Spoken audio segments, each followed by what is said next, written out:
Hello.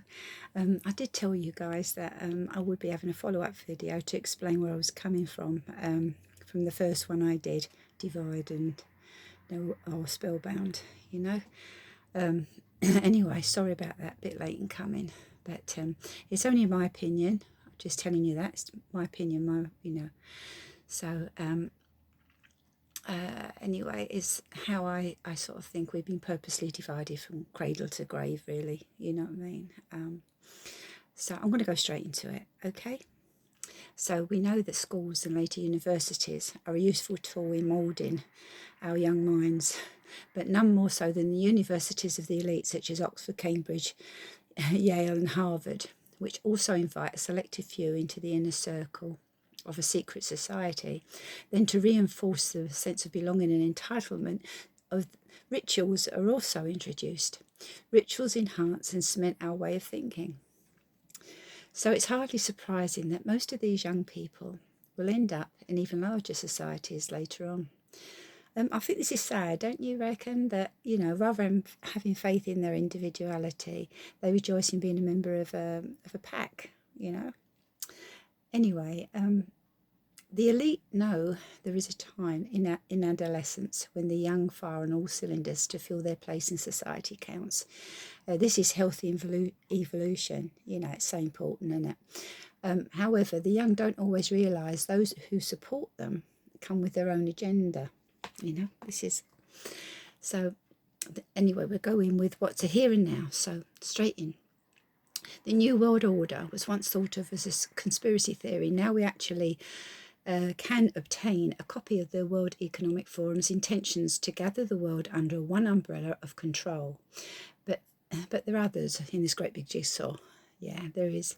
The first director of the World Health Organization was quoted as saying, "To achieve world government, it is necessary to remove from the minds of men their individualism, loyalty to family traditions, and national patriotism and religious dogmas." So let's take a look at this organisation. It combines 192 member states. It resides in Geneva.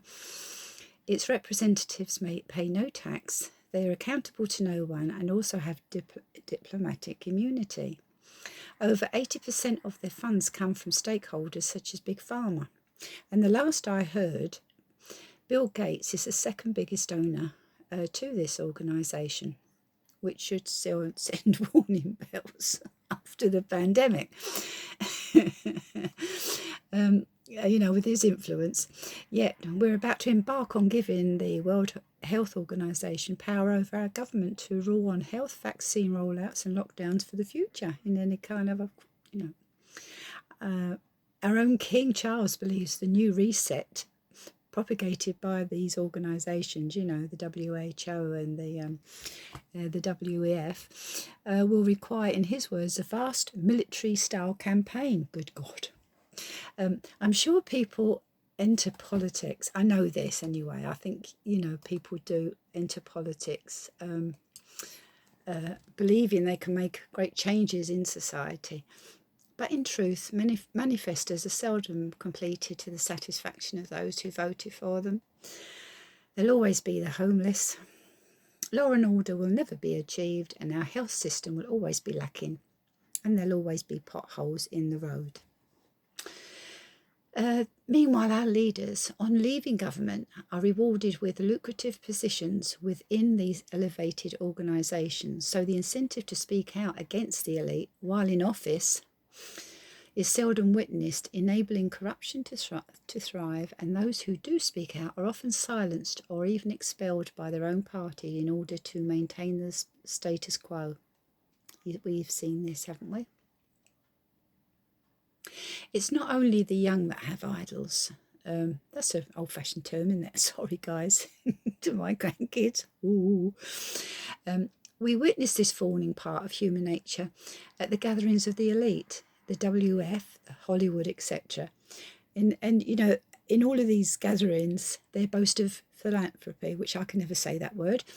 It is so often spoken of as a badge of honour but logically we know that what's been given over the years by the rich and famous is just a grain of sand in the Sahara Desert in terms of the wealth accumulated by them, and of course it's all tax deductible, isn't it? So are the right and lefts are very different, or have we always been ruled by technocrats? I'll let you decide, right? So here we go. We'll start off with Klaus Schwab, the head of the Economic Forum.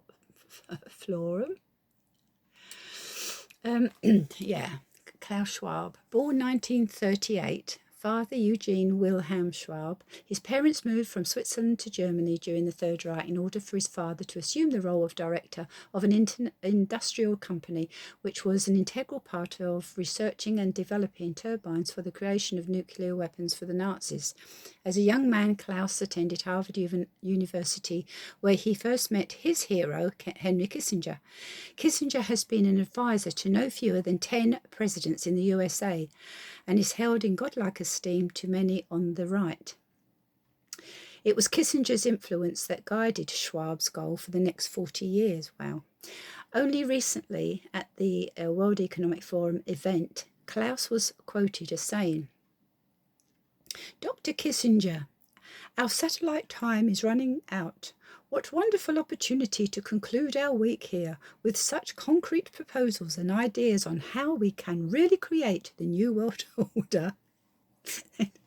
1970, Klaus founded European Management Forum. 1971, he'd founded the World Economic Forum, later incorporating the Forum of Young Global Leaders, which involves a 6-year course, and the rewards are pretty high as the young global leaders go into positions of power and influence around the world of business, civil society and politics. And one of their primary members was on the board, heavily linked to the Club of Rome and the climate change agenda. And also, they've ended up, these young, they sort of, the top places they go to. Hang on, this is not working. It's always the way, isn't it? It doesn't work when you want it. Right, Kissinger. We'll go to Kissinger. Together with Stanley Hoffman, founded Harvard Center for European Studies in 1969. Coincidentally, if you recall, Schwab was on the cusp of forming a European Management Forum in 1970. The fall of the Soviet Union in 1991 also provided a catalyst for the elitist movement to spread its wings. In 2019, Kissinger Center launched America and the Future of the World Order project, wishing to train a new generation of scholars in the Kissinger tradition of world order, grand strategy, etc. The project was inspired by a similar group that had convened in Italy in 1965, where Kissinger was also a participant. Yeah. Although Kissinger is revered as somewhat of a god by many in the USA, Christopher Hitchens published The Case Against Kissinger, where he exposed the dark side of Kissinger's political decisions that cost many lives. I'm only going to name one because I really haven't got time. I'm racing this afternoon. Hitchens revealed how Kissinger undermined the peace negotiations in the Vietnam War in favour of the Republicans, which led to the war being extended for another 4 years. Yeah, that's politics for you. This rings a bell when peace was also discussed between Russia and Ukraine, remember? At one time, and the appearance of Boris Johnson in Ukraine, when all the talk of peace came to a standstill, and the new phrase prolonging the war was echoed among all the elites. If you remember, going around the world, you got this, as long as it takes. We would, keep going as long as it takes, yeah. So if peace isn't on the agenda, yeah, that's my take. Anyway, so back to Kissinger. Who were the gods in his life? Well, in 1956, the organisation appeared called the Prospect for America. This was shaped by Nelson Rockefeller. The then young Kissinger was handpicked to be the project's manager. Previous to this, Kissinger was in a study group on nuclear weapons for the Organisation Council for Foreign Relations with David Rockefeller. The goal was to shape a new world order. They believed science and technology and climate were the key to achieve this. By the way, nothing changes, does it? By the way, the Rockefellers were also instrumental in establishing the United Nations, who are instrumental in pushing through these global agendas as we speak. Yeah. Now, I suggest you search the United Nations Global Compact for Migration, signed by Theresa May. That's an interesting one. With migrant situation at the moment. 1973, David Rockefeller, one of the founders of the Trilateral Commission, which called for a new order to better manage the world. Same thing, and it just turn the words around. You'll be all right. The plan was to end national sovereignty, eroding it piece by piece, which achieved much more than the old-fashioned frontal assault. Their words, not mine. A technocratic society run by scientists, engineers, a high-tech society managed like a big corporation. Fantastic. 1987, the World Economic Forum. Members linked to Mr. Rockefeller's Trilateral Commission. You see, they all link up, 1992, enter Agenda 21. I suppose you've all heard of that one. Action Plan of the United Nations, which was founded by the Rockefellers. Yeah. So let's go even further back to the Rockefeller family, who originated in the Rhineland region of Germany. Peter Rockefeller migrated from the Rhineland to Philadelphia, Pennsylvania around 1723. By 1897, they'd occupied the monopoly of the oil fields by driving competitors out by nefarious means. Although known for being a religious family, John D was extremely ruthless in business. They're all in the top tier wealthiest families on the planet. Although they're only one of the big players in this pyramid of power, I haven't got time to link them all, honestly. I'll be here all day. But trust me, they all converge, They're all converging to rule the world. Oh, dear. Sad lot. The Rockefellers, this is where we're going now, really, isn't it? Kind of thing. The Rockefeller Foundations are committed through funding towards the cost of establishing an alliance of governmental organisations and private sector companies to provide digital identity to populations currently lacking any type of formal identification. So no one on this planet will escape digital ID and facial recognition if they have their way. Digital ID, I believe, is the completion of control. If you remember what they did in Canada with the lorry drivers, they just closed their banks down, and if you didn't have any cash on you, well, you weren't going to eat that night. So, although I've pointed out the agenda of the so-called Republicans, now let's take a look at the most influential and wealthiest Democrat on the planet. Welcome, my mate, George Soros. He's not really my mate, but he's a hell of an interesting character. Born Giorgio Swartz in Hungary, 1930, a rich man indeed, said to have donated 30 billion to charitable causes. Yeah. So it would seem a philanthropist. I hate that word. I really dread it. I hate that word. Just like the Rockefellers, he gained his wealth by betting on economic trends leading to the near bankruptcy and dismantling of countries around the world, with no thought of the suffering to the population that had to deal with the carnage. No. I mean, even in his own words, he said, I'm there to make money. I cannot, and I do not look at the social consequences of what I do. And that's the mindset of these people, anyway, I've got to carry on. Again, we can compare this mindset to the behaviour of the Rockefellers' rise to the great wealth by obtaining the monopoly of Standard Oil at the catastrophic expense of others. Look that up. Soros has donated millions to the media organisations to obtain his goals. By 2017, his Open Society Foundation, etc., were active in more than 70 countries and responsible for the unrest within them as well, causing separation and not inclusion. He infiltrated the EU with a gift of, wait for this, $18 billion to enable easy access to those he can manipulate within it, I reckon. In 2003, he provided start-up funding for the Liberal think tank and the Centre for American Progress and pledged millions of dollars to groups such as MoveOn.org to oppose the re-election of the President George Bush. When he goes further, I mean, it gets really political. You know, his money is sort of, just chucks it. In 2022, dear old George topped the political donation list by giving the Democrats $128 million. And you've got to ask yourself, when they're giving this sort of money, I mean, you know, are they bought and paid for? You know, somebody says to you, here's 20 million. What you're gonna say? Oh yeah, I'll kiss your feet, mate. And he also gave 2 million to Wikipedia, which, you know, that was once upon a time, like, we just used to put our information on it. You go and have a look at it now. I mean, I do research, so I know how it's changed.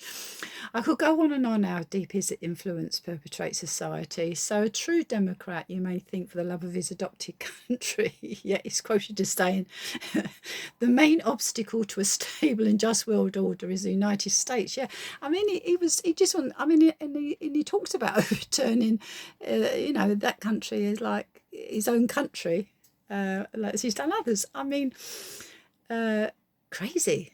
It's crazy. Wasn't it the Rockefellers who wanted to end national sovereignty by eroding it piece by piece? Remember? These guys may be on the right and on the left, but they walk the same road. We know out of chaos comes control, and Soros provides the funding for much of the chaos on the streets of the USA. This is so sad. He has installed I mean, this is crazy mad. I don't get this. I don't know how this is even allowed. I don't know. Anyway, he's installed, at the last count, 70 district attorneys around the US who are apparently failing to prosecute theft, vandalism, assault, etc. in the courts. This has led to a rise in crime and anarchy on the streets, and many have had to move away. They've moved to other states to get away from it. And this is where all my hackles go up, and I've got to be very, very careful, you know, that I don't go into the granny mode, because unfortunately, those not so well off, vulnerable people who they've got no choice but to live in these areas and bearing the brunt of all this chaos that's going on. They've got no. It was a bit like the Black Lives Matter at the time. You know, the people that I was in touch with, they were black people who had their shops set alight. You know. So the people in the communities that were so-called helping, you know, and looking and you know, they were suffering. They suffered a hell of a lot, and it's like this one here now, you know, good old George. Yeah, he's highly revered as on the left, as Kissinger is on the right. That's true. Honestly, he's Jesus Christ to a lot of people. You know, good old George is always giving his money away. Hey. Soros also attends the World Economic Forum regularly, and why wouldn't he? Why wouldn't he? After all, it's a coming together of ideas on how to organise business to change the world in favour of those who've got the most influence. And I'm sure it's been increased by the measures taken in the pandemic, which resulted in the greatest transfer of wealth in the history. The greatest transfer of health. That wasn't it, was it? Ooh. The greatest transfer of wealth in history. Yeah. For those at the top, not the rest of us. No, the rest of us, we went down the drain and they just pulled the plug, didn't they? But you know, yeah, this is kind of like I bet you. I mean, if you can just see the where I'm going with this. I'm really racing because it's blooming hot in here. Before we leave the pandemic, right? Before we leave the pandemic, did you know that members of the government swear an oath saying, I will do my utmost to ensure that the electors of this constituency are protected against any infringement of their civil, oh God, I can't get my words out today, of their civil liberties. I'll say that again. I will do my utmost to ensure that the electors of this constituency are protected against any infringement of their civil liberties. Yeah, we can now, with written evidence, list how many times this oath was broken during that time. Yet no one has been held to account, and I guarantee you, no one will be until they're filed under the history section in the digital libraries of the future years, because there's not the will to even look at the evidence. They won't even look at it, let alone act on it. You know, they just want it to go away. They just want it to go away like a bad dream. You know. Yeah. So.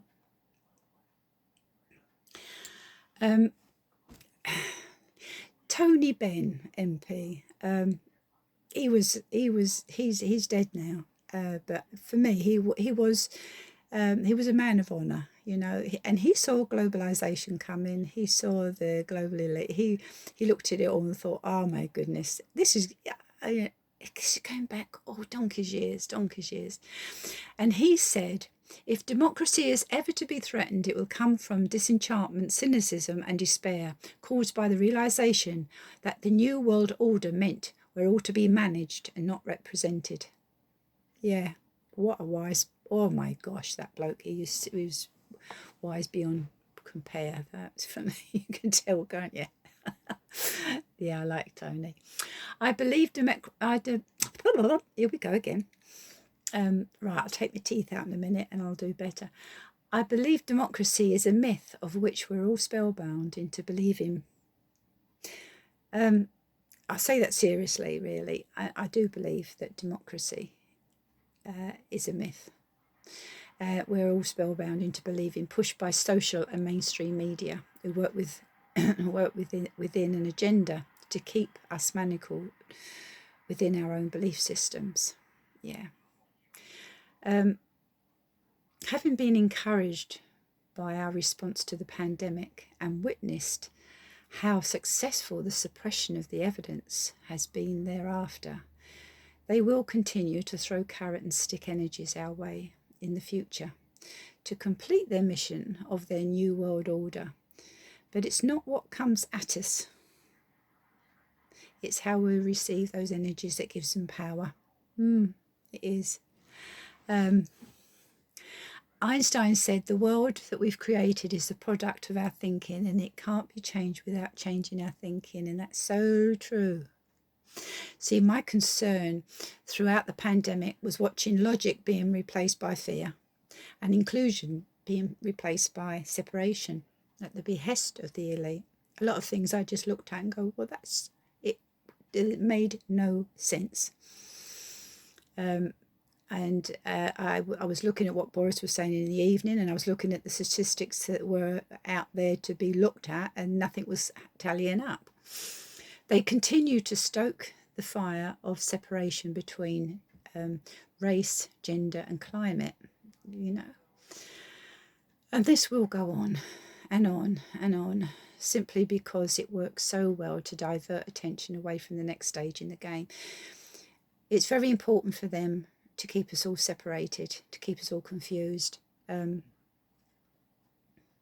This is what happened in the pandemic, and they will keep going with different things.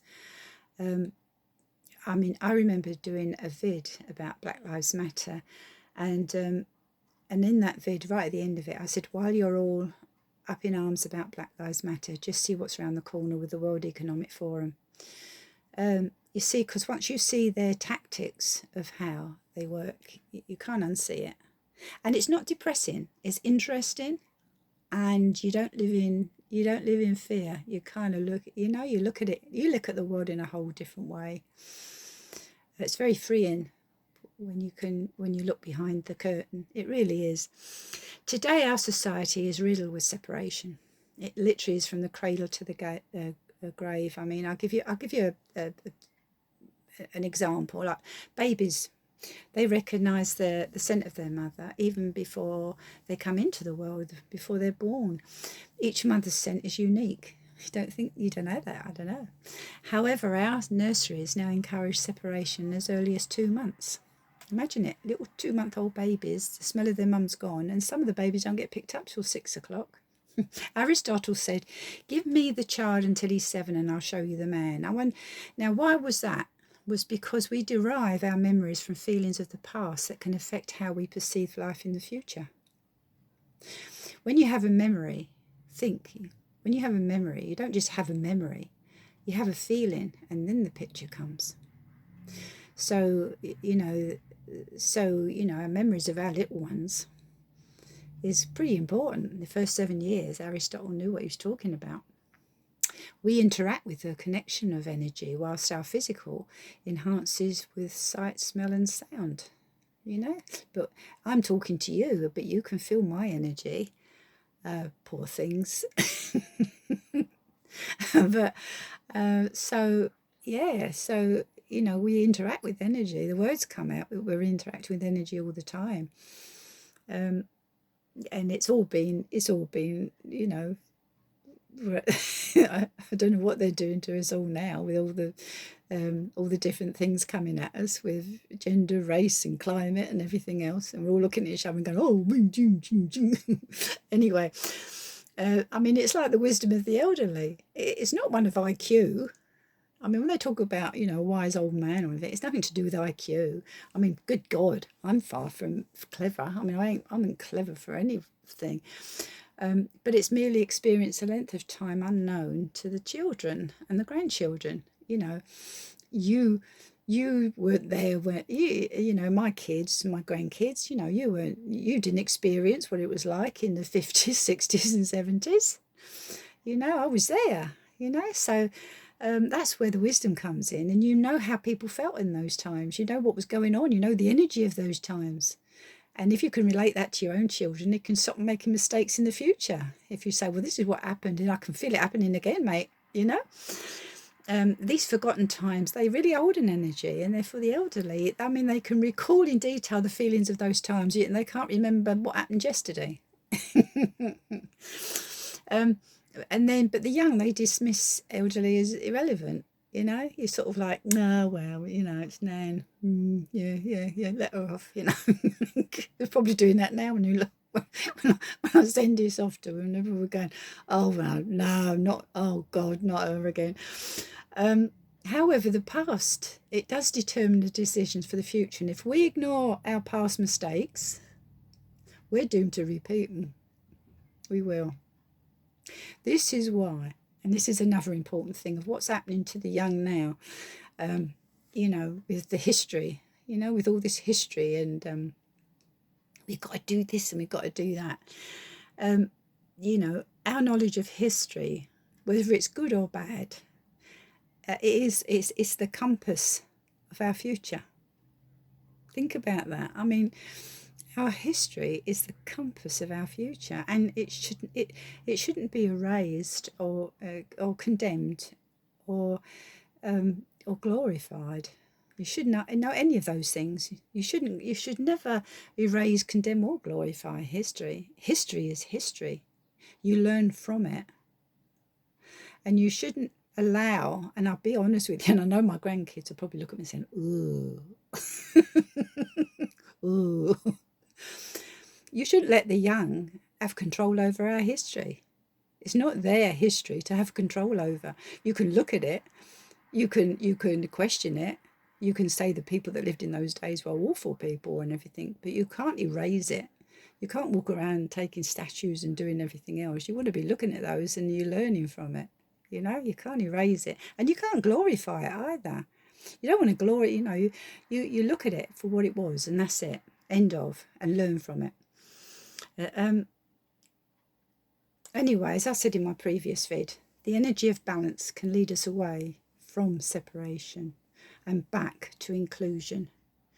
And I'm going to end with this: that if we walk in the balance of inclusion and not separation, don't get separated by these arguments, and I know what that is on a personal level, because I'm sending this video. I'm putting it out on YouTube,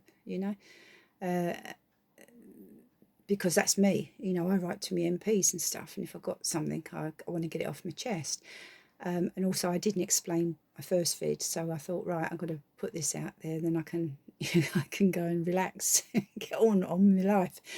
But you know, you have to you have to remember that the inclusion. If you're, I mean, I'm doubling now, but I'm going back and saying, well, I'm sending this vid because I know what it's like not to be able to talk about things in my own family. There's things, you know, and I know that every family's experienced this. You know, don't go there because you don't want to upset. You don't go there because you want to have a nice afternoon. Do not, you know, don't touch that. And I think that, you know, if you can see that it's not us, it's a an agenda by an elite, by the elite, to actually to in order to separate people. And if they succeed, then they can go to the next thing, and that we become weaker. The more we separate, the weaker we become. The more inclusive we are, that's the thing they worry about. So I'll leave you with that thought. Okay. Thanks for listening. Thank you.